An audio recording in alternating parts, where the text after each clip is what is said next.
깊이 있는 시선으로 오늘을 바라보는 뉴스 퍼레이드 문을 열겠습니다. 오늘의 주요 뉴스 보시겠습니다.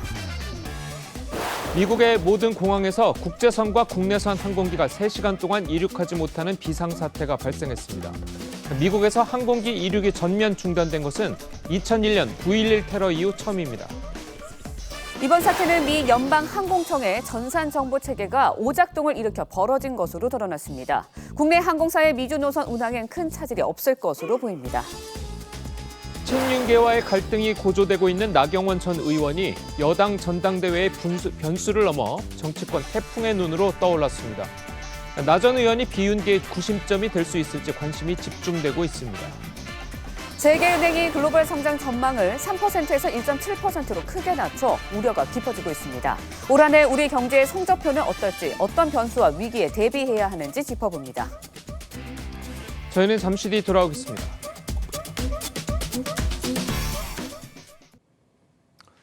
미국 내 모든 항공기가 3시간 가까이 이륙이 중단되는 초유의 사태가 발생했습니다.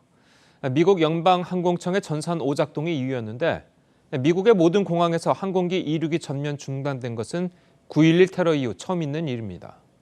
시스템은 3시간 만에 복구돼서 운행이 재개됐지만 항공기 수천 편이 지연되면서 공항마다 대혼란이 벌어졌습니다. 이채린 기자입니다. 미국 워싱턴의 레이건 공항. 전광판이 줄줄이 결항과 지연을 알립니다. Trying to get an answer from the airlines because obviously nothing's canceled yet, so they don't want to lose that customer, I guess, but I'm frustrated. 또 다른 공항도 상황은 마찬가지. 활주로에 뜨지 못한 비행기들이 늘어섰고 항공사 카운터는 영문을 모르는 승객들로 붐빕니다. I have a meeting at 4, so I'm making sure that my travel agency, if I do get delayed, that I'll have a backup plan so I can actually. 미국 연방항공청 전산 시스템이 오작동을 일으키면서 현지 시각 11일 미국 전역의 비행기 운항이 3시간가량 전면 중단됐습니다. 조종사들이 이륙 전 파악해야 할 정보를 제공하는 시스템 노탐에서 오류가 발생한 겁니다. AP통신은 현지 항공기 추적 웹사이트를 인용해 11일 이른 오후까지 동부 지역에서만 약 1,200편이 취소됐고 7,800편 이상이 지연된 것으로 보인다고 보도했습니다. 항공기 이륙은 3시간 만에 재개됐지만 연쇄적인 출발 지연은 상당 기간 계속될 것으로 보입니다. 2001년 9.11 테러 이후 미국 내 모든 항공기 이륙이 중단된 건 이번이 처음입니다. TV조선 이채림입니다. 미 백악관은 현재까지 사이버 공격에 대한 증거는 없다면서 사고 원인에 대한 총체적인 조사를 지시했다고 밝혔습니다. 국내 항공사의 피해는 아직은 없어 보입니다. 임서인 기자입니다. 항공기 이륙 중단 사태 이후 기자들을 만난 바이든 대통령은 사고 원인에 대한 총체적인 조사를 진행 중이라고 했습니다. We don't know what the cause of it is. They expect you to be able to, in a couple hours, we'll have a good sense of the cause and we'll respond at that time. 백악관 대변인은 현 시점에서 사이버 공격의 증거는 발견되지 않았다고 SNS를 통해 전했지만 미 교통부 장관은 사이버 공격의 가능성도 열어둔다는 입장입니다. There's been no direct evidence or indication of that, but we are also not going to rule that out. 현재까지 국내 항공사의 미주 항공편 운항에는 지장이 없는 것으로 전해졌습니다. 출발하는 시간보다는 빨리 지금 결함이니까 미국 그쪽에 해소가 되어서 특별하게 지금 지연해서 운항해서 오는 비행기는 없습니다. 하지만 미 전역에서 이륙하지 못한 5,000편의 항공기가 연쇄적인 출발 지연을 일으킬 경우 미국에서 한국으로 오는 항공편은 출발이 지연될 수 있어 우려가 커지고 있습니다. TV조선 임서인입니다. 민주당 이재명 대표가 검찰 조사 하루 만인 어제 자신의 지역구가 있는 인천을 찾았습니다. 이 대표는 현장에서 사적 보수에 공적 권한을 쓰면 도둑이라며 윤석열 정부에 대한 비판 수위를 높였는데요. 오늘은 신년 기자회견에 나섭니다. 신유만 기자가 보도합니다. 이재명 대표가 연단 위에 오르자 지지자들이 이재명을 외칩니다. 검찰청사에서 나온 지 12시간도 되지 않아 자신의 지역구가 있는 인천을 찾은 건데 사적 복수에 공적 권한을 사용하면 도둑이라고 윤석열 대통령을 공개 비판했습니다. 이재명을 지키는 게 여러분을 지키는 방법일 수도 있긴 합니다. 꺾이지 않고 굴하지 않고 반드시 싸워서 이길 뿐만 아니라 이 대표는 성남FC 사건은 시민들을 위한 정당한 노력이었다며 검찰의 야당과 민주주의 파괴 시도에 끝까지 맞서겠다고 말했습니다. 앞서 열린 현장 최고위에서도 민주당 지도부는 검찰 수사는 폭력적 왜곡과 조작이라고 주장했습니다. 잔인함과 악랄함, 비열함의 종합 선물 세트입니다. 피를 부른 자가 반드시 피를 머금고 망하였다는 무자비한 수사와 답정너 기소의 방향을 잡고 야당을 탄압하는 용역 깡패의 역할을 자처했습니다. 여당은 이재명 개인과 민주당의 운명을 또다시 억지로 엮는다며 이 대표의 말과 행동은 부끄러움을 모르는 조폭 대장 수준이라고 꼬집었습니다. 절대 혼자서는 죽지 않겠다는 광기가 엿보입니다. 이재명 대표는 결국 기소될 것입니다. 이 대표는 신년 기자회견을 열고 윤 대통령과 검찰에 대한 비판 수위를 끌어올릴 예정입니다. TV조선 신유만입니다. 민주당 이재명 대표의 검찰 출석 장면을 두고 이 대표 강성 지지자들은 이 대표와 동행하지 않은 의원들을 상대로 좌표 찍기 공격에 나섰습니다. 이른바 검찰 동행 출석부라는 것도 등장했는데 정민진 기자가 취재했습니다. 21만 명이 가입한 이재명 대표의 팬카페입니다. 이 대표 출석에 동행한 의원들을 체크하며 함께한 의원들을 기억하자는 글이 올라왔습니다. 같이 가지 않는 의원들에 대해서는 당에서 내쫓아야 한다, 뒤통수를 쳤다는 비난글도 여럿 올라왔습니다. 이른바 좌표 찍기에 들어간 겁니다. 성남지청에는 민주당 의원 41명이 동행했는데 이 대표의 원조 측근 그룹인 7인회에서 친명계 자장으로 불렸던 정성호 의원과 지난 대선에서 총무본부장을 지낸 김영진 의원을 포함해 4명이 빠졌는데 배신자로 낙인이 찍혔습니다. 한 불참 의원은 갈 필요성을 느끼지 못했다며 이 대표 수사는 당과 분리해서 대응해야 한다 했고, 또 다른 불참 의원은 이 대표와 의견이 맞지 않은 부분이 있고 예전과 같은 관계가 아니라고 설명했습니다. 여당은 헌법기관인 국회의원이 병풍 노릇이나 하고 있다고 비난했습니다. 이번에도 민주당은 개딸들의 성화에 휩쓸려 알아서 비었습니다. 이 대표 사법 리스크를 둘러싸고 친명계 내부에서도 의견이 엇갈리면서 당이 내분으로 치달을 가능성도 거론되기 시작했습니다. TV조선 정민진입니다. 국민의힘 전당대회를 앞두고 나경원 전 의원의 출마 여부가 최대 변수로 떠오르고 있습니다. 두 분과 함께 정치권 소식 자세하게 짚어보도록 하겠습니다. 신지호 전 새누리당 의원 그리고 김효은 전 민주당 선대위 대변인 나오셨습니다. 안녕하세요. 자, 먼저 나경원 전 의원 저출산이 부위원장 측에 사의 표명을 한 지 하루 만에 공개 행보를 재개를 했습니다. 어제 있었던 신년 인사의 모습을 영상으로 먼저 보고 오겠습니다. 가장 중요한 것은 윤석열 정부의 성공입니다. 일치 단결해서 내년 총선 승리를 반드시 이루자는 뜻에서 윤석열 정부의 성공을 위하여 절대화! 대통령실에서 사의를 표명하신 걸 안 받으면 어떻게 정하시기? 나중에 보고 말씀드리죠. 아직 아무런 입장을 전달받지 않았는데 제가 자꾸 말씀드리는 것도 그렇고 이게 무슨 갈등과 충돌로 비추는 거는 적절하지 않다고 봅니다. 예, 이 마지막에 갈등과 충돌로 비치는 것은 적절하지 않다고 본다라고 이야기를 했고, 건배사를 통해서는 윤석열 정부의 성공을 빈다라고 이제 이야기를 했습니다. 나경원 전 의원이 직접 나서서 갈등을 좀 수습하는 이런 모양으로 보이는데 어떻습니까?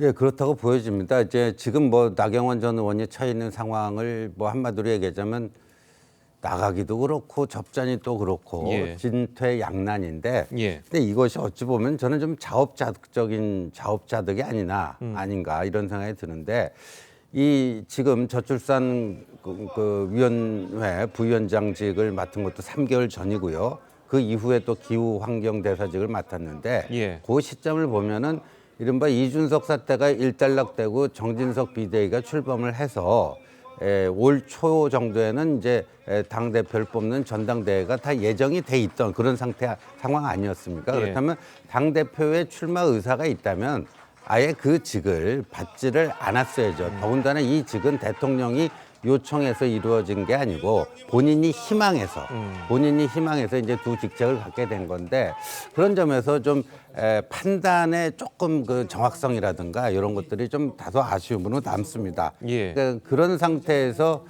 지금 본인이 저 고심을 거듭하고 있는데 나름대로 뭐 현명한 판단을 내리지 않을까 싶습니다. 예.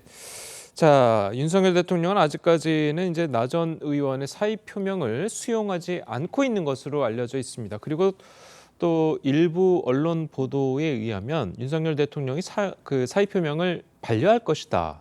자, 이런 내용도 있거든요. 저는 윤 대통령이 이거에 대해서는 사의를 수용하기는 어려울 거라고 봅니다. 만약에 그렇게 되면 지금 가뜩이나 나 전 의원이 마치 대통령과 그 주변의 윤핵관들에 의해서 탄압을 당하고 있다. 이런 식으로 지금 이미지가 가고 있고요. 예. 문제의 본질이 그렇게 해서 계속 대통령과 나경원 전 의원 간의 양자 대립 구도로 가는 거는 굉장히 대통령의 리더십에도 문제가 있고 그러면 대통령이 계속 이런 당무에 관여하고 있구나. 정말 당 대표를 누군가를 특정인을 찍어놓고 그리고 반대가 되는 나경원은 여기에서 못 나오게 하는 그런 식으로 보이기 때문에 대통령이 그렇게 할 것 같지는 않습니다. 그런데 지금 이렇게 보면 나경원 의원 같은 경우에 지금 신지호 의원님도 말씀하셨지만 굉장히 중요한 그 국가의 공직을 2개를 맡고 있거든요. 근데 2개를 맡고 있는 상태에서 마치 이거를 본인이 당대표 나가는 거에 있어서 징검다리처럼 활용하는 부분이 분명히 있습니다. 그렇기 때문에 만약에 여기에서 사의를 수용했을 때는 가뜩이나 나경원 의원이 지금 당대표도 나가고 싶은데 이 2개도 갖고 싶고 이런 상태에서 오히려 출마의 명분을 주고 그러면 그렇기 때문에 이제 굉장히 부담스러운 구도가 될 수도 있는 그런 상황이기 때문에 아마 윤 대통령은 이 문제에 대해서 직접 나서거나 개입하지 않고 공을 이제 나경원 전 의원한테 돌려서 본인이 선택하도록 하는 그런 모양을 취할 것으로 보여집니다. 알겠습니다. 자, 어쨌든 나경원 전 의원의 고심이 이제 길어지면서 당내에서도 여러 가지 이야기들이 나오고 있습니다. 직접 들어보시겠습니다. 양손에 떡을 다 줄 수는 없어요. 나경원 전 원내대표가 그럼 무리수를 감안하고 나오는 경우에는 잃는 것도 많겠죠. 나경원 전 원내대표가 지금 벼르순간은 아니고 굉장히 힘든 상황이죠. 유승민 의원처럼 그렇게 반대 운동을 하듯이 그렇게 갈 수는 없을 거고. 당의 분란과 갈등을 자양분 삼아 자신의 정치적 입지를 세우려고 하는 사람 당 지도부 될 자격 없습니다. 대통령과 각을 세워서 자신의 정치적 이득을 키우려는 사람 당 지도부 될 자격 없습니다. 자, 이렇게 이제 당내에서 이제 비판도 나오고 있는 상황이고 앞서서도 잠깐 언급을 했습니다만 일부 언론 보도에 의하면 윤석열 대통령이 사의 표명을 반려할 것이다.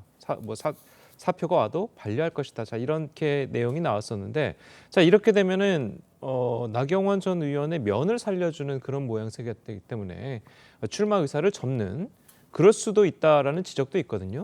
그런데 일부 또 그 저출산 고령화 위원회 부위원장 지금 그걸 맡긴 게 출마하지 말라는 대통령의 신호였다. 또 이렇게 해석하는 언론들도 있었는데 그게 사실관계가 그 부정확한 얘기입니다. 그러니까 본인이 아까도 얘기했듯이 대통령이 이것 좀 해보시오 해갖고 시작된 게 아니라 본인이 이것 좀 하고 싶습니다 해갖고 시작된 것이죠. 그러니까 그거를 그 요청을 대통령이 받아들여갖고 그 직을 수여를 임명을 한 것인데 마치 무슨 그 대표 출마를 막기 위해서 대통령이 사전 포석을 둔 것처럼 일부 언론에서 좀 잘못 해석하고 있습니다. 그리고 지금 나오고 있는 이 얘기도 그러니까 결자 해지를 하라 이거예요. 본인이 그 출마를 하던 접던 본인이 결정을 내리는 게 이게 맞지 대통령실에서 어떤 사인을 보내서 거기에 따라서 맞추는 이거는 어느 쪽으로 결론이 나든 건 바람직하지가 않다.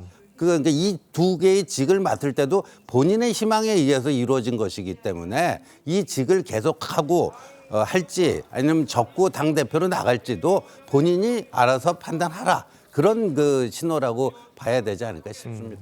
그 본인이 원해서 2 직을 받았다는 것은 확인이 된 상황인가요? 예, 확인이 됐습니다. 알겠습니다. 자, 이 반면에 이제 나 전 의원이 이제 출마를 독려하는 목소리들도 상당합니다. 직접 들어보시겠습니다. 국민과 당원이 원하는 후보가 있으면 당연히 여기에 대해서 응답하는 것이 정치인의 사명이라고 저는 생각해요. 나 전 의원이 출마한다고 하면 많은 국회의원분들 중에 대다수가 또 줄 설 거라고 저는 생각됩니다. 그래서 저렇게 대통령이 나서서 윤핵관들이 나서서 집단 린치를 가하는데 이 극복을 하고 도전을 하면은 승리하건 실패하건 미래가 열린다. 윤석열 대통령이 오늘이라고 하면은 당심을 가지고 있는 나경원은 미래예요. 그러니까 주저앉지 말고 여기서 대표로 나가야 돼. 예. 자, 박지원 전 국정원장이 이제 뭐 정치 구단이라는 얘기가 있는 그런 거를 이제 들리는 분이신데, 자, 그런 분이 이제 주저하지 말고 여기서 대표로 나가야 된다라고 이야기를 했습니다. 물론 당적은 다르지만 박지원 전 원장의 이야기가 좀 어떻게 들릴지도 궁금하거든요. 지금 나경원 전 의원 입장에서는 자꾸 주변에서 출마라고 부추기면 좋겠죠. 나가고 싶겠죠. 명분도 생기는 거고요. 지지율이라는 게 배경이 되기도 하지만, 그런데 저는 이번에 행태에서 굉장히 나경원 전 의원에 대해서 저는 실망스러웠습니다. 예. 본인이 당대표 생각이 있었더라면 두 개의 공직을 맡지 않았어야 되는 거죠. 지금 저 두 자리는 굉장히 중요한 자리거든요. 우리나라에서 가장 심각한 문제가 저출생 고령화 문제고요. 지금 기후변화, 기후환경 대사를 맡고 있는데 기후변화도 지금 전 세계적인 문제입니다. 그 중요한 공직을 양손에 진짜 떡을 들고 있으면서 더 큰 떡을 지금 들겠다고 하는 건데, 저는 그런 상황에서 이게 좀 문제가 되니까 나경원 전 의원이 본인의 정체성은 정치인이라고 얘기를 했습니다. 그리고 내가 당대표가 되면 더 힘이 생겨서 두 가지 일을 더 잘할 수 있지 않겠느냐, 이런 취지로도 발언을 한 걸 제가 들었습니다. 그런데요, 정치라는 거는 공직의 가장 정점에 있는 거거든요. 공적인 일의 가장 핵심입니다.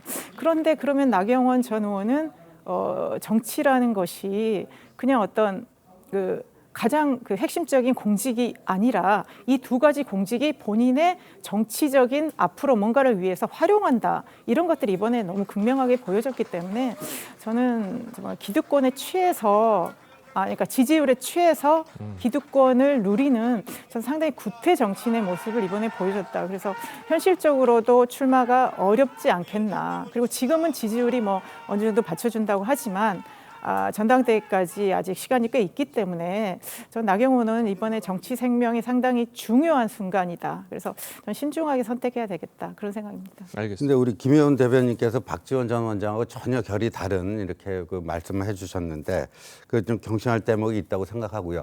박지원 전 원장이 언제부터 나경원 전 의원의 정치적 미래에 대해서 이렇게 고민하고 그거를 응원했는지 모르겠는데, 저런 얘기를 하는 거는 제 눈에는 어떻게 보이냐면요, 이관계를 쓰는 거예요. 이관계를. 그러니까 사실은 유승민 전 의원 같은 사람이 출마를 해서 그 당권을 장악하는 게 박지원 전 원장 같은 분들 입장에서 보면 베스트 시나리오겠죠. 그럼 윤심이 완전히 전당대회에서 땅바닥에 떨어지고 좌절된 모습을 보고 싶은 것이죠. 그런데 유승민 전 의원이 당권을 잡기에는 약해 보여요. 여러 가지가. 그러면 꽝 대신 닭이라고 나경원 전 의원이 지금 대통령실하고 불편한 관계에 있는데 저분이 출마를 강행해서 뭐 한다면 그것 또한 윤심의 좌절 시나리오 아니겠느냐. 그런 생각에서 지금 이 관계를 쓰는 거지. 나경원 전 의원의 정치적 미래를 저분이 왜 고민하겠습니까? 본인 미래도 지금 여러 가지 고민해야 될 게 많은 걸로 제가 알고 있는데요. 예. 그렇다면 이제 나경원 전 의원이 어떤 판단을 할 것인가? 출마를 하든지 말든지 둘 중에 하나 아닙니까? 근데 그렇죠. 출마를 하게 되면은 이거는 사실상 비윤의 길을 가는 겁니다. 뭐 반윤까지는 모르겠는데 비윤의 길을 가는 것이고, 그럼 현재의 그 여론조사 지지도가 계속 유지가 될 것인지, 이게 굉장히 관건이 되는 거고요. 그런데 그 여론조사 지지율이 좀 더 낮아진다든가, 그래서 결국 그 소개 성과 당대표에 당선되지 못한다면 비윤의 길을 가서 당대표에도 낙선하는, 이렇게 되면 그 다음 행보가 나올 수 있겠는가. 그 다음 행보가 경우에 따라서는 뭐 차기 내년 총선 출마도 어려워질 수도 있고 뭐 이렇게 되는 거 아닌가 하는 거고, 두 번째 길은 이제 불출마인데, 이 불출마는 관계 회복의 길이에요. 일정한 시간을 가지고 그간에 있었던 오해 뭐 이런 것들을 시간이 약이라고, 또 본인도 성찰의 시간을 갖고 하면서 관계 회복의 길을, 그러니까 둘 중에 어느 것을 하는 것은 오롯이 뭐 나경원 전 의원의 자율적 판단이겠죠. 예, 알겠습니다. 어쨌든 뭐 주변에서 그렇고 많은 평론가분들도 이제 불출마를 이야기를 하고 있는데, 그래도 일각에서는 그 친윤 세력, 이른바 윤핵관이라고 부르는 사람들의 집단 린치라고까지 표현을 하는 사람들도 있거든요. 그 부분은 어떻게 보십니까?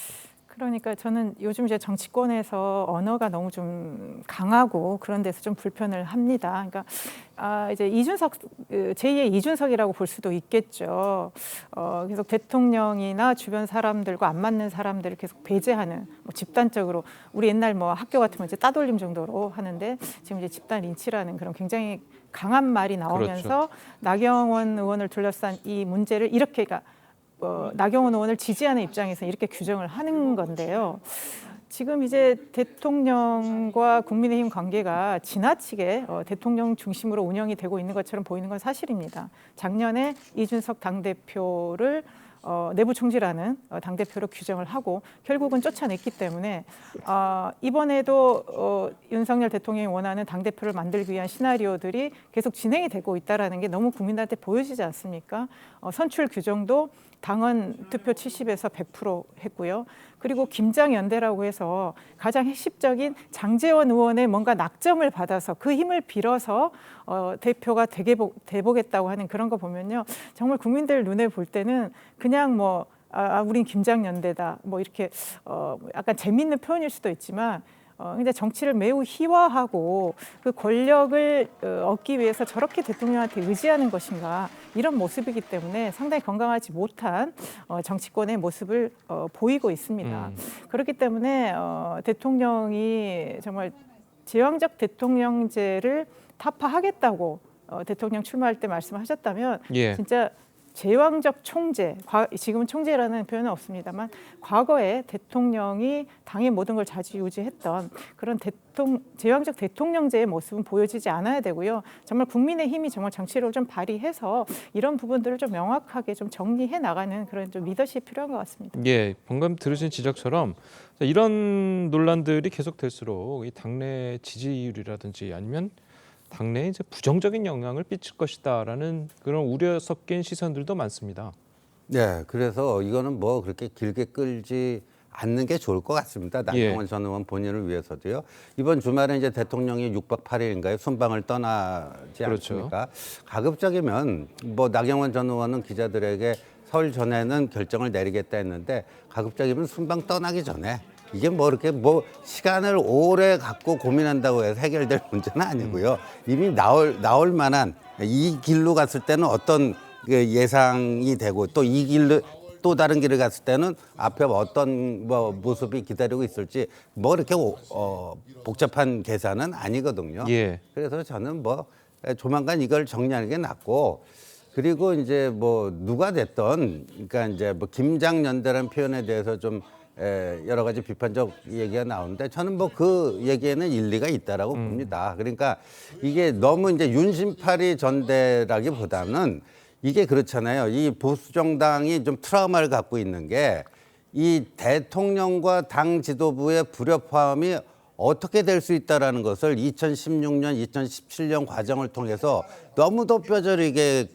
경험했고, 그게 이제 보수 정당의 흑역사고 엄청난 트라우마로 남았기 때문에, 그리고요, 대통령 중심제가 됐던, 의원 내각제가 됐던 그 국정의 최고 책임자가 당 지도부하고 아주 긴밀한 호흡을 맞춰가면서 유기적인 협력을 해야 되는 건 이게 당연한 거 아니겠습니까? 그런데 지난 대선 국면에서 이준석 대표라고 하는 전혀 안 맞는, 물과 기름 같은 그런 것 때문에 이제 굉장히 이제 대통령도 고생을 하고 했는데, 이제는 정말 어떤 윤심팔이 이런 차원이 떠나서 국정의 그 쌍두마차로서 서로 이인 상각을 할 수 있는 그 당정 시스템을 어떻게 건강하게 구축할 것인가, 그걸로서 이제 승부를 봐야 되지 않을까 싶습니다. 알겠습니다.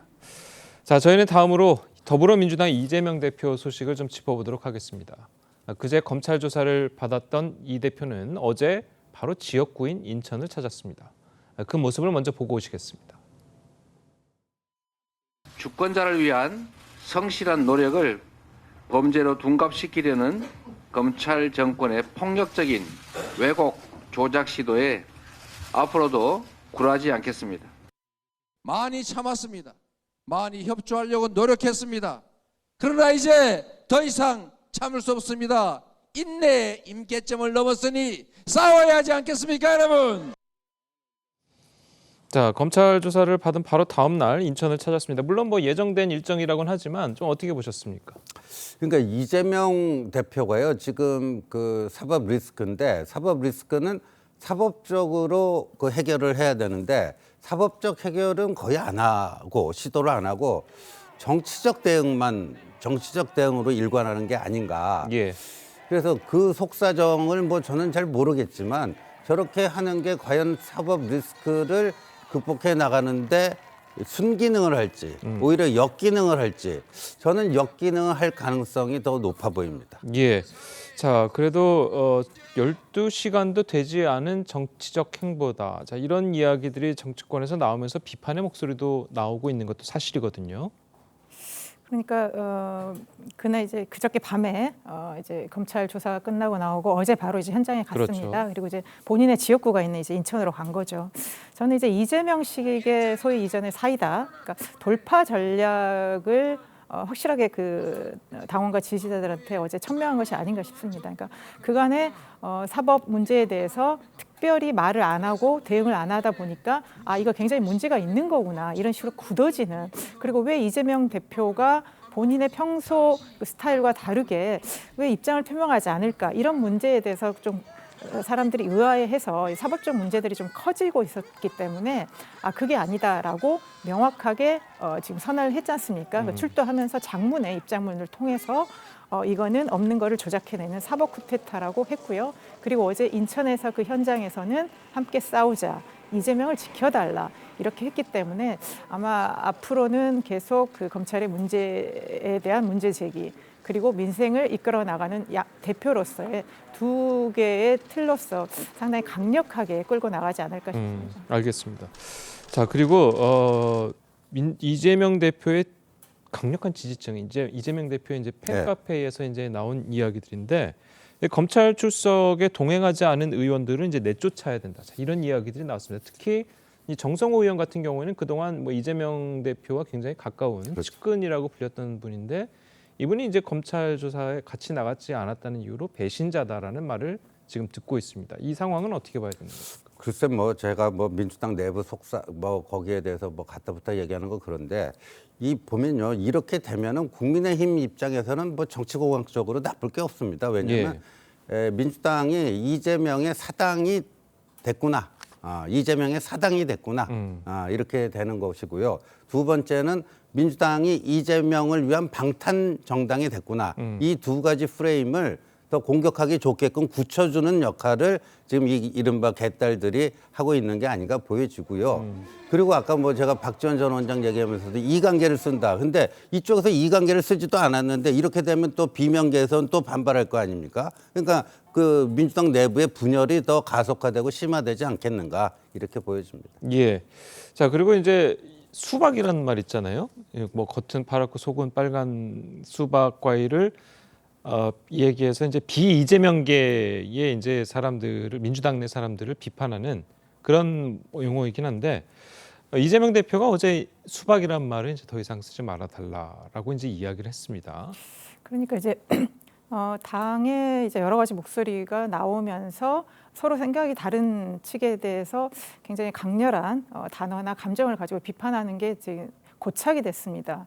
그래서 이제 수박에 대한 표현도 있었고, 그거는 이제 재작년 경선 때부터 이렇게 동지들한테 쓰지 말자라는 얘기가 많았었습니다. 그래서 이 대표가 뭐 늦었지만 그런 부분에 대해서 명쾌하게 얘기해 주는 거는 다행이라고 생각하고요. 예. 단지 이제 수박이란 표현, 그리고 어떤 뭐 친 이재명, 반 이재명, 그러니까 비이재명 이런 식의 구도도 있지만 지금 아까 또 엊그저께 그 검찰 출두할 때 동행하지 않은 의원들에 대해서 또 그러니까 이재명 대표하고 친한 사람들에 대해서도 또 강성 지지자들이 그런 식의 또 비판하는 말을 했기 때문에 지금 단일 대우를 유지해서 이게 당이 나가야 되는데 또 당 안에서도 이 안에서 또 서로 대립하고 또 그 안에서 작은 이런 분열들이 있을 우려가 있기 때문에 그런 것보다는 지금 검찰 공화국이 민주당을 탄압하는 거에 대해서 우리가 정말 힘을 모으자, 작은 차이는 극복하고 함께 나가자, 이런 메시지로 저는 들었습니다. 예, 알겠습니다. 자, 오늘 두 분 말씀은 여기까지 듣겠습니다. 잘 들었습니다. 고맙습니다. 해외 도피 8달 만에 태국에서 붙잡힌 쌍방울 그룹 김성태 전 회장은 이재명 대표 변호사비 대납 의혹과 대북 불법 송금 관련 혐의를 받고 있죠. 김 전 회장은 인터폴 적색 수배 신분인데도 쌍방울 그룹 현 회장 등과 버젓이 해외 골프를 즐기는 것으로 드러났습니다. 구자영 기자입니다. 김성태 전 회장은 검찰이 쌍방울 그룹 자금횡령 강제 수사에 착수하기 직전인 지난해 5월 출국했습니다. 검찰은 지난해 8월 인터폴에 적색 수배를 요청하고 여권도 무효화하면서 추적에 나섰습니다. 김 전 회장은 태국 방콕 인근 빠툼타니주의 한 골프장에서 현지 이민국에 붙잡혔습니다. 같은 혐의로 수배 중이던 양성길 쌍방울 그룹 회장도 현장에서 함께 검거됐습니다. 경찰은 김 전 회장이 해당 골프장을 자주 찾는다는 정보를 입수하고 태국 이민국과 공조해 닷새 정도 잠복한 끝에 현장에서 체포했습니다. 김 전 회장은 검거 당시 별다른 저항은 하지 않았습니다. 김 전 회장은 그동안 쌍방울 직원들에게 자금과 음식을 지원받는 등 이른바 황제도피 의혹도 받고 있습니다. 실제로 쌍방울 임직원들이 음식을 전달하고 이런 부분에 일정 부분 그런 부분들이 나와 있어서 앞서 지난 9일 김성태 전 회장의 해외 도피 자금을 마련해 전달한 혐의로 구속영장이 청구된 쌍방울 임직원 6명에 대한 영장 실질 심사는 오늘 열릴 예정입니다. TV조선 구자영입니다. 김성태 전 회장이 국내로 송환되면 주요 혐의에 대한 검찰 수사를 받게 되는데 문제는 얼마나 빨리 송환할 수 있느냐입니다. 이르면 며칠 안에도 가능하지만 길게는 몇 년이 걸릴 수도 있다고 하는데 송환 과정의 변수들 주원진 기자가 정리했습니다. 인터폴 적색 수배에다 여권 무효화 조치까지 된 김성태 쌍방울 전 회장. 김 전 회장은 불법 체류 여부를 판단하는 간이 재판을 받습니다. 재판에서 김 전 회장이 불법 체류를 인정하고 귀국 의사를 밝히면 당일 추방 결정이 날 수 있습니다. 하지만 김 전 회장이 인정하지 않으면 상황은 복잡해집니다. 태국 법원은 다시 정식 재판을 열어야 하고 재판에서 불법 체류가 판정돼도 김 전 회장이 3심까지 신청하면 몇 년이 걸릴 수 있습니다. 최종적으로 추방 결정이 나도 국제법상 어느 나라로 보내란 규정이 없어 원하면 제3국행도 가능합니다. 또 다른 방법은 우리 검찰이 김 전 회장에 대한 범죄인 인도를 요청하고 태국 검찰이 송환을 결정하는 겁니다. 실제로 검찰은 관련 서류를 준비 중인 것으로 전해졌습니다. 이 경우에도 김 전 회장이 인도 결정을 받아들이면 당일 송환 결정이 가능하지만 불복해 소송을 내면 또 3심까지 갈 수 있습니다.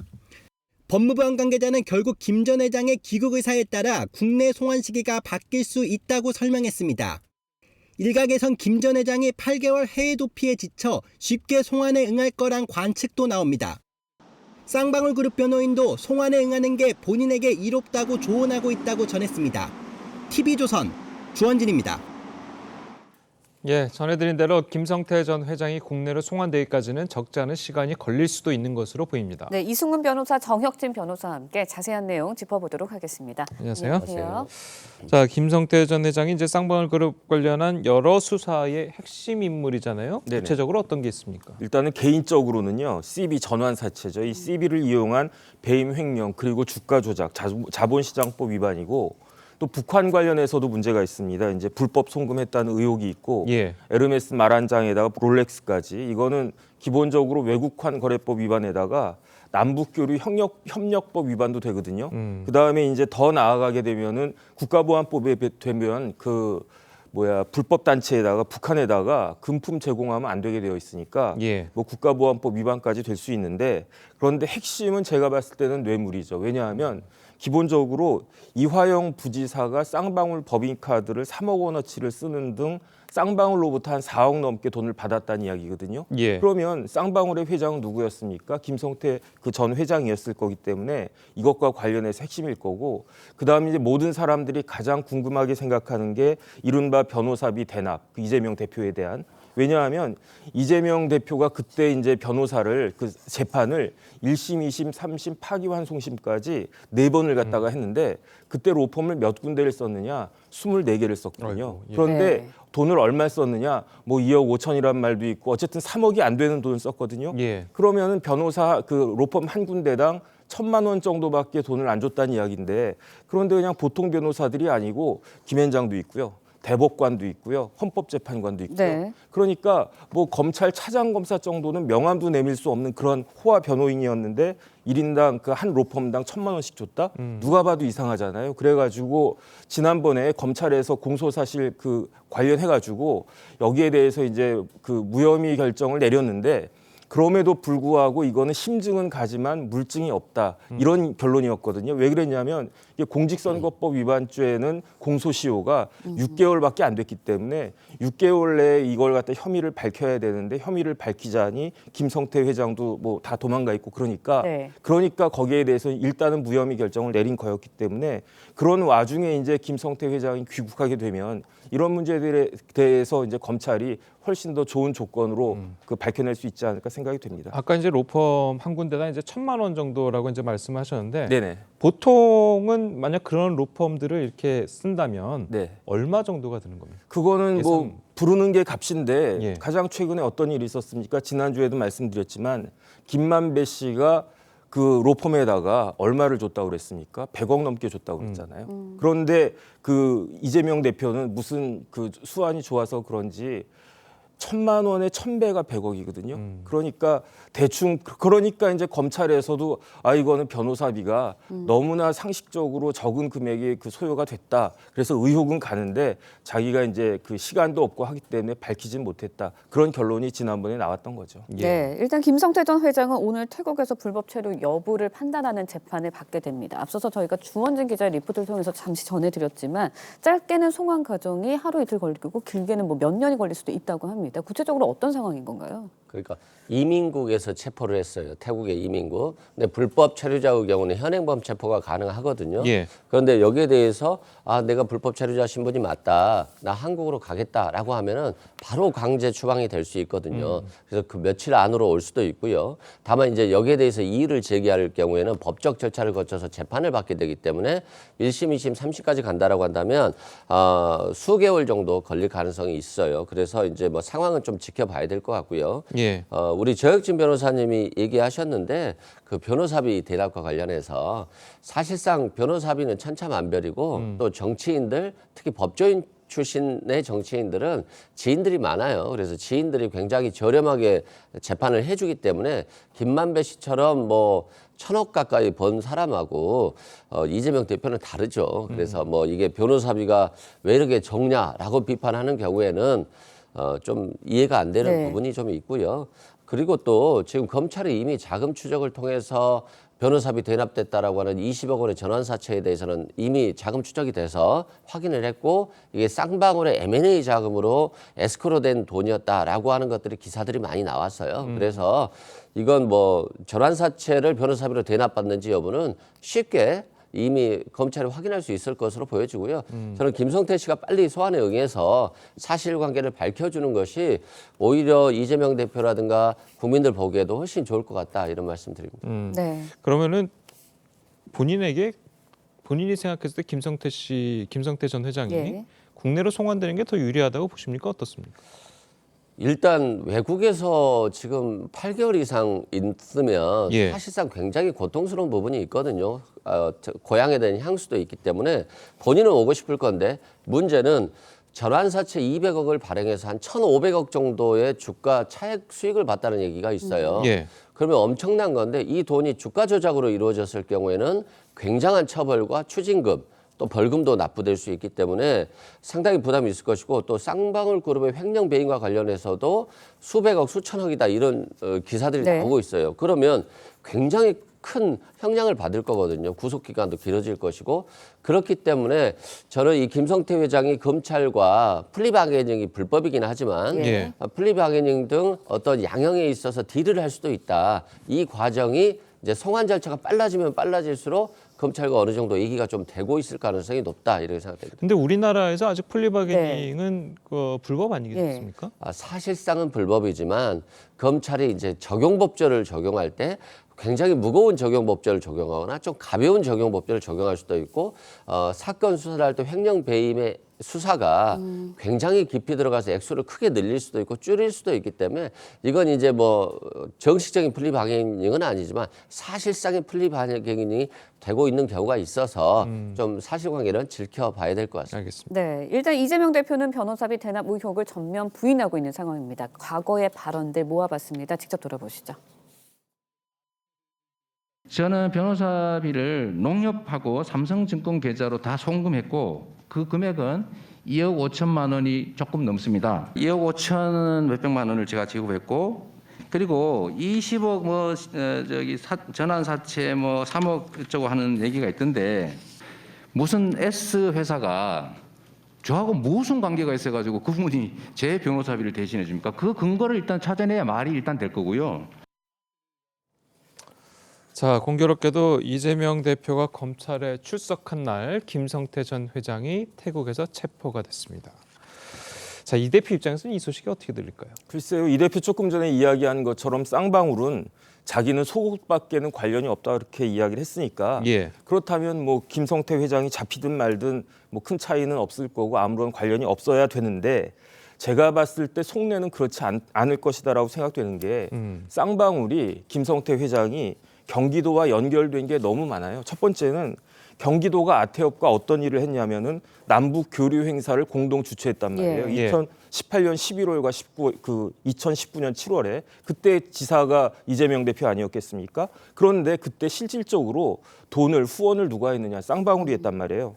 두 번째는 조금 전에도 말씀드렸지만 그 당시 이재명 대표가 경기도 지사일 때 부지사가 누구였느냐? 이화영 지사였잖아요. 그런데 참 황당하게도 경기도 부지사를 하면서 쌍방울의 법인카드를 갖다가 받아가지고 쓰고 다녔단 말이에요. 이거를 아무리 이제 부지사는 나랑 틀리다라고 해도 지사가 그것도 몰랐을까? 그 정도 되는 관계인데 그 다음에 이제 더 중요한 건 뭐냐면은 이재명 대표가 아까 말씀드렸지만 1심, 2심, 대법원, 파기환송심까지 4번을 갖다가 했는데 그때 재판을 핵심적으로 맡아서 했던 변호사가 있어요. 그 사람이 이제 1심도 하고 2심도 하고 파기환송심도 하고 그다음 무엇보다도 이재명 대표의 대선 캠프에서 법률 지원 단장을 했었단 말이에요. 그런데 그 사람이 쌍방울 계열사의 사회이사를 했었단 말이에요. 그다음에 그 사람을 통해서 변호사비가 대납된 것이 아닌가 하는 그런 의혹이 있기 때문에 그런 여러 가지 의혹들이 있는데 김성태 회장이 딱 들어와 가지고 만약에 이재명 대표한테 불리한 이야기를 하면 그럼 어떻게 되겠는가?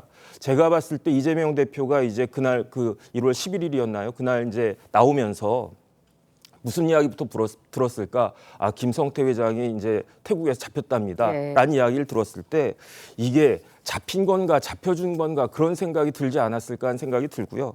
사실 이렇게 사람이 이렇게 어려운 곤경에 모이면 의심함귀가 막 생기는 거예요. 그러니까 어떤 일을 봐도 다 이제 의심이 되고 하니까 지금 봤을 때는 제가 봤을 땐 그 김성태 회장 건으로 인해서도 이재명 대표의 마음은 몹시 혼란스러울 것 같다는 게 제 추측입니다. 네, 뭐 변호사님께서 여러 가지 가정을 해주셨는데 만약에 이제 김성태 전 회장이 변호사비 대납 의혹에 대해서 뭐 어떤 진술을 내놓을지는 뭐 관심이지만 혐의를 인정하게 된다면 이재명 대표에 대해서도 어쨌든 뭐 혐의나 이런 처벌이 좀 가중이 되지 않을까라는 생각이 들거든요. 만약에 김성태 회장이 와서 변호사비를 대납했다라고 하면 뇌물죄가 되는 거고요. 굉장히 큰 형량이 적용돼요. 그래서 이건 엄청난 사건이 될 건데 저는 개인적으로 봤을 때는 변호사비 대납은 없었을 것으로 보여져요.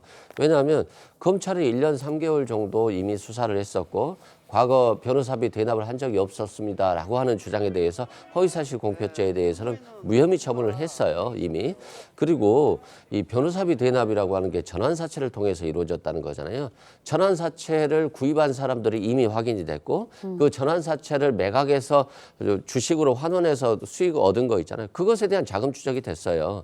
그리고 관련자들, 쌍방울 관련자들에 대한 진술이 다 있거든요. 그래서 이건 자금 추적과 관련자들 진술이 있다라고 한다면 김성태 회장이 없었어도 대납이 있었는지 여부를 확인할 수 있어요. 그리고 그 대납을 받았다라고 하는 이태영 변호사 같은 경우도 검사 출신이에요. 그래서 검사 출신이 상식과 어긋나게 전환사채를 통해서 돈을 받는다?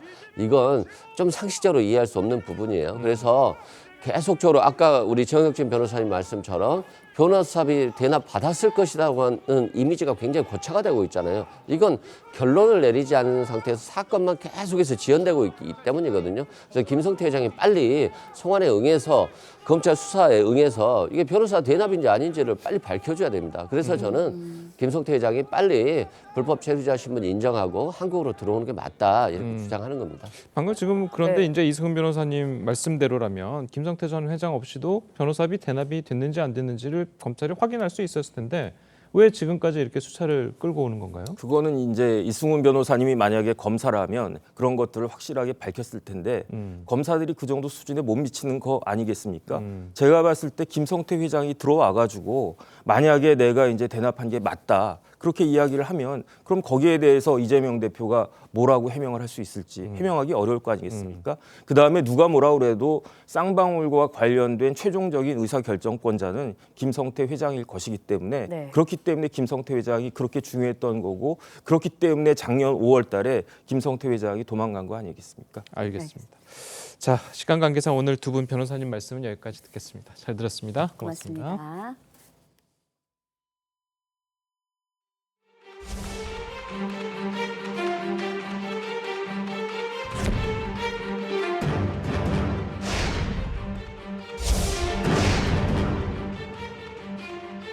Restoring price stability when inflation is high can require measures that are not popular in the short term as we raise interest rates to slow the economy.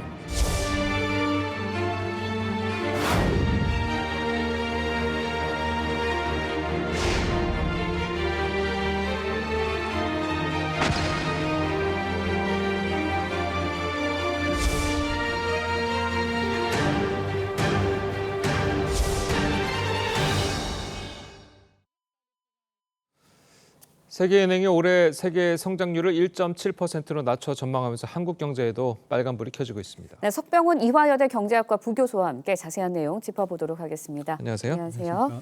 자, 세계은행이 경제 성장률 전망치를 낮춘 이유 어떤 게 있습니까?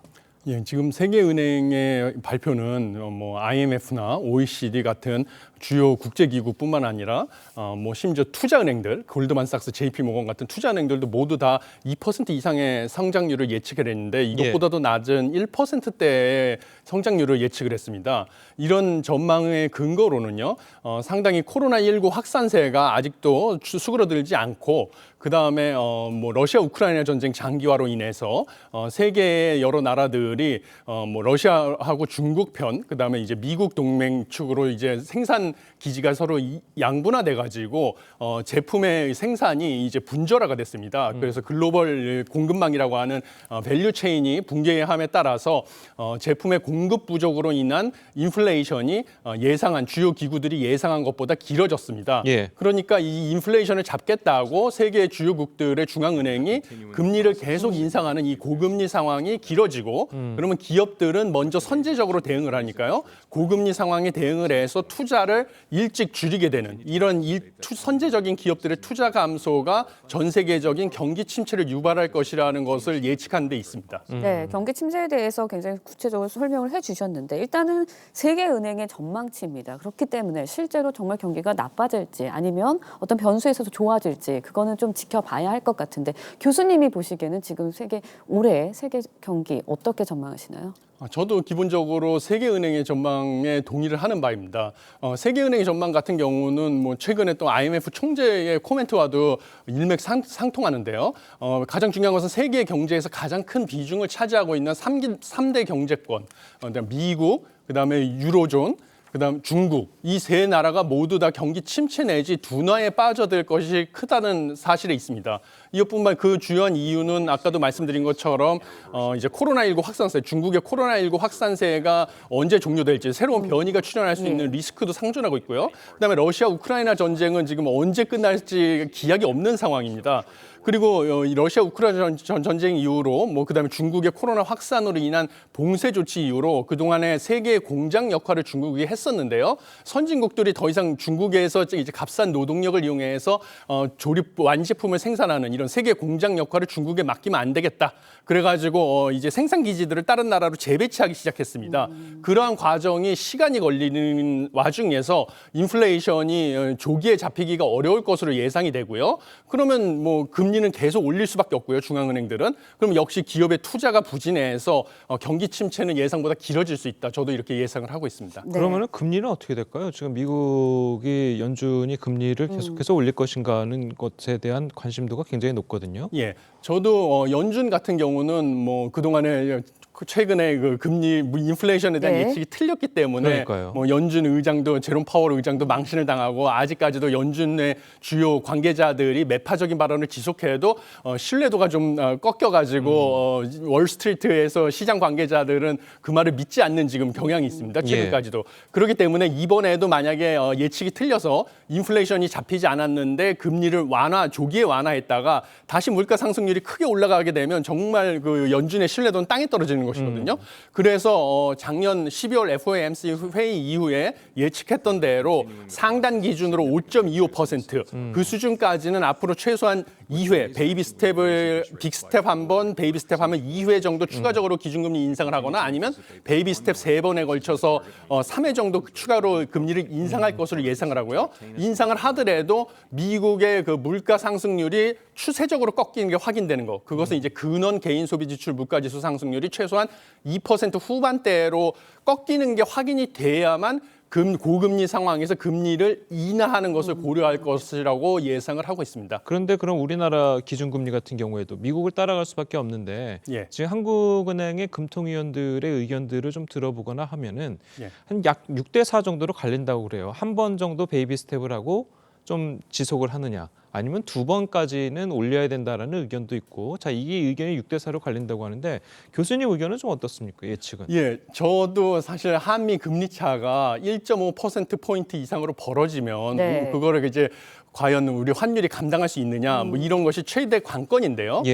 최근의 상황으로 봤을 때는 환율이 원달러 환율이 생각보다 안정적이다 이런 예측을 하고 있습니다. 그것이 이제 베이비 스텝 2번에서 원래 미국이 5.25%까지 기준금리를 인상하게 되면 우리도 최소 3.75%까지 그럼 베이비 스텝을 2번 해야 되겠죠. 그러니까요. 가야 되는데 한 번만 해서 3.5% 최근에 이제 기업 대출도 어려워지고 기업의 경영 환경도 어려워지고 가계부채 문제도 심각하니까요. 기준금리를 한 번만 인상해도 되는 게 아니냐 하는 비둘기파가 득세를 하는 근거는 환율이 안정되고 있다라는 것에 있는데요. 환율이 안정될 가능성이 크다고 봅니다. 킹달러가. 왜냐하면 최근에 일본 중앙은행이 통화정책 기조를 완화적인 거에서 이제 긴축적인 기조로 전환할 뜻을 시사했습니다. 특히 4월부터는 금리를 올릴 가능성이 크고요. 그러면 엔화가 강세로 돌아서면 달러 지수에서 엔화가 차지하는 비중이 유로와 다음으로 큽니다. 그러면 평균적으로 달러의 가치는 떨어질 가능성이 크고요. 그다음에 유로존도 아직은 물가 상승률이 9%대에 이를 정도로 미국은 3%대를 예상하지만요. 여전히 물가가 높아서 유로존의 이제 중앙은행, 유럽의 중앙은행도 아직은 많이 금리를 올려야 됩니다. 기준금리를. 그러면 유럽과 미국 간의 기준금리 차가 줄어들면요. 유로화 강세 현상이 지속되고요. 이것은 결국은 달러화의 전반적인 가치 하락을 예상하고 또 중국 경제 역시 코로나 확산세가 상반기 중으로 잦아들게 되면요. 하반기부터는 중국 경제가 어느 정도 회복이 될 것으로 예상이 되면 위안화도 역시 강세로 전환하면 원화와 위안화의 동조화 현상이 심해지기 때문에요. 원달러 환율은 어느 정도 안정될 가능성이 큽니다.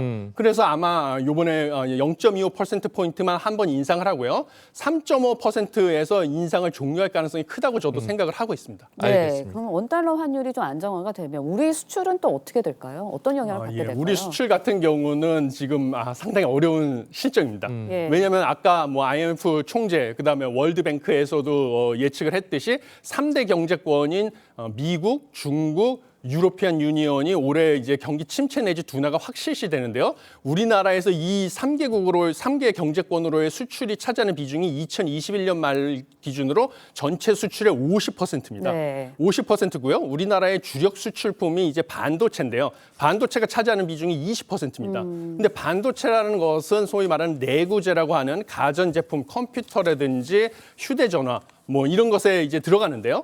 경기가 침체를 하게 되면 내구 소비재를 바꾸지 않고 더 사용하는 경향이 있습니다. 그래서 휴대전화 같은 경우도 뭐 1년 더 쓰겠다. 뭐 자동차 같은 경우도 뭐 1년 더 타겠다. 가전제품도 안 바꾼다. TV도 뭐 이러기 때문에요. 그러면 이 주요 3대 경제권, EU, 미국, 중국이 경기 침체가 예상이 되는데 그럼 내구 소비재에 대한 수요가 늘지 않을 것이고요. 내구 소비재에 주로 들어가는 우리나라의 주력 수출품 반도체에 대한 수요도 늘지 않을 것으로 예상이 됩니다. 그럼 우리나라 수출의 타격은 불가피하고요. 그럼 한국 경제도 올해 상당히 어려울 것으로 예상을 합니다. 알겠습니다. 자, 오늘 교수님 말씀은 여기까지 듣겠습니다. 잘 들었습니다. 고맙습니다. 감사합니다.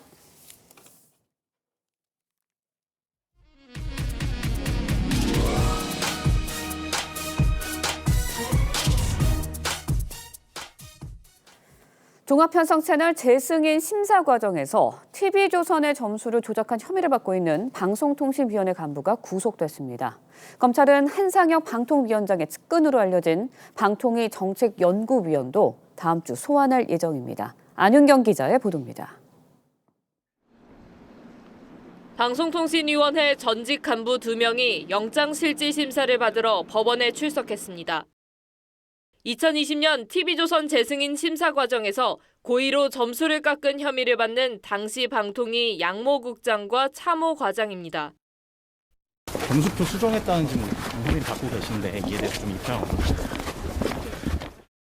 검찰은 이들이 심사위원들을 종용해 고의로 점수를 낮췄다고 판단합니다. TV조선은 당시 총점 653.39점을 받아 재승인 기준을 넘겼지만 방송의 공적 책임 항목에서 기준점에 0.85점 미달해 조건부 재승인을 받았습니다. 이들은 줄곧 혐의를 부인해왔습니다. 조작에 관여하지 않았다는 걸 분명하게 말씀드렸습니다. 법원은 중요 혐의 사실 소명과 증거인멸 우려 등을 이유로 하급자인 과장급 간부 구속영장은 발부했지만 상급자인 국장급 간부는 방어권 보장을 이유로 구속 필요성을 인정하지 않았습니다. 검찰은 최근 방통위 이모 정책연구위원을 심사위원 배정 과정에 개입한 혐의로 추가 입건하는 등 수사를 확대하고 있습니다. 이 위원은 한상혁 방통위원장의 측근으로 알려져 있습니다. 검찰의 조사를 받기로 했으니까 그때 검찰에 가서 얘기를 하면 되죠. 일단 저는 좀 황당해요. 검찰은 다음 주 이 위원을 상대로 TV조선 재승인 심사 과정에서 한 위원장이 압력을 행사했는지 등을 집중 조사할 예정입니다. TV조선 안윤경입니다.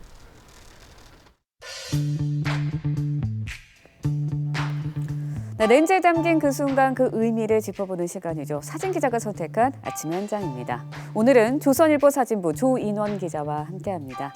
안녕하세요. 오늘 아침에 볼 사진 어떤 건가요? 네, 도포를 입은 한 어린이가 책을 읽다가 하품을 하고 있습니다. 오늘은 겨울방학을 맞은 어린이들이 한 서당에서 수업을 받는 모습도 사진을 함께 보겠습니다. 충남 논산시 연산면의 양지서당에선 겨울방학을 맞은 어린이들이 사자수학을 읽으면서 훈장님께 예지를 배웁니다. 학교 수업 시간도 제대로 집중을 못하는 요즘 어린이들에게 무슨 서당 수업인가 싶겠지만 어린이들은 부모님과 떨어져 단체 생활도 합니다. 그리고 사자수학 읽기와 서예 쓰기, 명상 같은 수업을 통해 부모나 형제, 친구에 대한 존중과 배려를 배운다고 합니다. 31년 된 이곳 서당을 거쳐간 많은 학생들 가운데 어른이 되어 결혼을 하고 아이가 태어나면 그 아이들을 다시 서당에 보내는 경우도 있다고 합니다. 네, 그런데 스마트폰이나 게임에 익숙한 요즘 초등학생들이 서당에서 수업을 받는다는 거 굉장히 신기한 것 같네요. 네. 이곳에서 있는 동안 학생들에게 스마트폰이나 인터넷 게임을 하는 것은 금지되어 있습니다. 대신에 제기차기나 투어 같은 전통 민속놀이를 가르쳐주면 아이들은 재미있게 어울려 논다고 합니다. 그래서 휴대폰이나 인터넷 없이도 얼마든지 즐겁게 놀 수 있음을 학생들이 스스로 알게 된다고 합니다. 네, 우리가 다음 세대에게 알려줄 소중한 것들, 그것이 비록 옛날 방식이라도 가능하다고 생각해 봅니다. 지금까지 아침의 한 장이었습니다. 볼에 닿는 공기가 한결 부드럽습니다. 따뜻한 서풍이 불면서 오늘은 어제보다도 포근하겠는데요. 낮 최고 기온이 서울 12도, 강릉은 17도까지 오르겠고요. 대구는 15도, 제주는 19도로 겨울보다는 봄에 가까운 날씨가 예상됩니다. 오후부터는 차차 흐려지면서 제주와 전남에서 비가 시작돼 밤에는 전국 대부분 지역으로 확대가 되겠는데요. 특히 오늘 밤부터 내일 낮 사이 제주와 남해안, 지리산 부근으로는 돌풍과 벼락을 동반한 시간당 30mm 안팎의 강한 비가 쏟아지는 곳이 있겠습니다. 앞으로 내일까지 제주 산지에는 최대 200mm 이상의 많은 비가 예상되고요. 제주와 남해안, 지리산 부근으로도 최대 80mm 정도의 비가 내리겠습니다. 비가 내리기 전까지 수도권 등 서쪽 지역의 초미세먼지 농도가 짙게 나타나겠고요. 밤부터 제주에는 바람이 강하게 불겠습니다. 비는 내일 오후에 잠시 소강 상태를 보이다가 주말에 또다시 대부분 지역에 눈이나 비가 내릴 전망입니다. 날씨였습니다. 목요일 아침 뉴스 퍼레이드는 여기서 마치겠습니다. 네, 저희는 내일 아침 7시 30분에 다시 찾아뵙겠습니다. 시청해주신 여러분 고맙습니다.